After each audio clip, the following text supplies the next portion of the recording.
महाराज की, छत्रपति संभाजी महाराज की। से आए हैं सच में। आखिर के वो जो 20 मिनट इस फिल्म के थे, वो इतने सारे इमोशंस एक साथ लाते हैं जिसे शब्दों में बता पाना मुश्किल है। कई लोग अपने आंसुओं को नहीं रोक पाएंगे। छत्रपति संभाजी महाराज इस भारत भूमि की वो संतान रहे हैं जिन्होंने अपनी जिंदगी के साथ अपना बलिदान भी हिंदवी स्वराज के लिए दे दिया। छावा उसी बलिदान की कहानी है जो आज भी हर सच्चे हिंदुस्तानी के रगों में दौड़ती है। पूरी फिल्म श्री शिवाजी गोविंद सावंत की किताब छावा से इंस्पायर्ड है, जो छत्रपति संभाजी महाराज के जीवन पर आधारित है। छत्रपति शिवाजी महाराज के जाने के बाद मराठा साम्राज्य को वापस अपने पैरों पर खड़ा करने की हिम्मत छत्रपति संभाजी महाराज जी ने ही दी थी।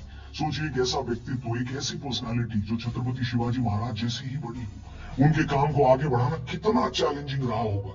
लेकिन छत्रपति संभाजी महाराज ने अपने पिता के नाम का स्वाभिमान 100 गुना बढ़ा दिया। एक तरफ अपने ही बाप और भाइयों को मारकर गद्दी पर बैठने वाला औरंगजेब, और दूसरी तरफ अपने पिता की कीर्ति को देश और दुनिया भर में फैला देने वाले छत्रपति संभाजी महाराज। ये उन दो सोच के बीच की लड़ाई है जो इस फिल्म में दिखाई गई है। दक्कन की सीमाओं को मराठा बाहुबल और नीतियों से सेफ रखने वाले छत्रपति संभाजी महाराज की लड़ाई सिर्फ मुगलों से नहीं थी, बल्कि उन गद्दारों से भी थी जिनकी वजह से उन्हें अपना बलिदान देना पड़ा, और जिस बलिदान ने मराठा साम्राज्य के उस खून को खौला दिया और उस मराठा एम्पायर का उदय हुआ जहां हमने पेशवा बाजीराव जैसे योद्धा भी देखे जिन्होंने पूरे मराठा एम्पायर को 30% से ज्यादा भारत में फैला दिया था। फिल्म में एक सीन है जब औरंगजेब का बेटा अकबर कहता है कि हम यहाँ तलवार लिए आपका इंतजार कर रहे थे और आप निहत्थे यहाँ पर आ गए, जिसके जवाब में छत्रपति संभाजी महाराज कहते हैं कि हम अपनी तलवार का आदर करते हैं, वैसे भी सांप के बच्चे को तलवार से नहीं उंगलियों से पकड़ते हैं। बात तो सही है।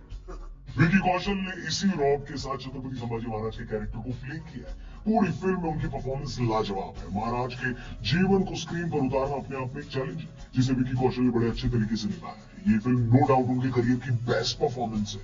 फिल्म जिस ग्रैंडियर के साथ बनाई गई है वो भी कमाल है। साथ ही रहमान साहब का म्यूजिक जब भी बजा है बढ़िया सुनाई देगा। पूरी फिल्म जिस वाइब को पकड़कर चलती है वो भी कमाल है। ज्यादातर ऐसी फिल्मों की फीमेल कैरेक्टर्स को उतना स्क्रीन टाइम नहीं मिलता, लेकिन छत्रपति संभाजी महाराज की धर्मपत्नी येसुबाई के रोल में रश्मिका ने कमाल किया है।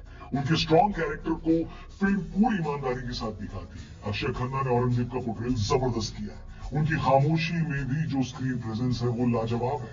नो डाउट वो बहुत अच्छे एक्टर है। इस फिल्म की शूटिंग के दौरान विकी और अक्षय ने एक दूसरे से बात भी नहीं की थी, ताकि जब उनके कैरेक्टर स्क्रीन पर मिले तो वो सीन और ज्यादा ऑर्गेनिक लगे। फिल्म के एक्शन सीक्वेंस भी बढ़िया है, लेकिन वो आखिरी का जो क्लाइमेक्स है अभी भी सोचकर रोंगटे खड़े हो जाते हैं। उसे देखते हुए मुझे लगा कि इस धरती को पानी से नहीं बल्कि वीरों के खून से सींचा गया है। विकी कौशल की दहाड़ महाराज की दहाड़ जैसी लगी है। हिंदवी स्वराज के लिए दिया गया उनका बलिदान मेरे थिएटर में कई लोगों की आंखों को नम कर गया। सब मिलाकर ये फिल्म हमारे छत्रपति शिवाजी महाराज और छत्रपति संभाजी महाराज की वीरता को नमन करती है। आप ये फिल्म अगर देख चुके हैं तो कैसी लगी कमेंट करके बताइएगा, और ये वीडियो अपने दोस्तों तक जरूर पहुंचाइएगा। चैनल सब्सक्राइब करिएगा। Thank you for watching screen वाला। जल्दी मिलते हैं एक बार फिर से। छत्रपति शिवाजी महाराज की जय। जय भवानी।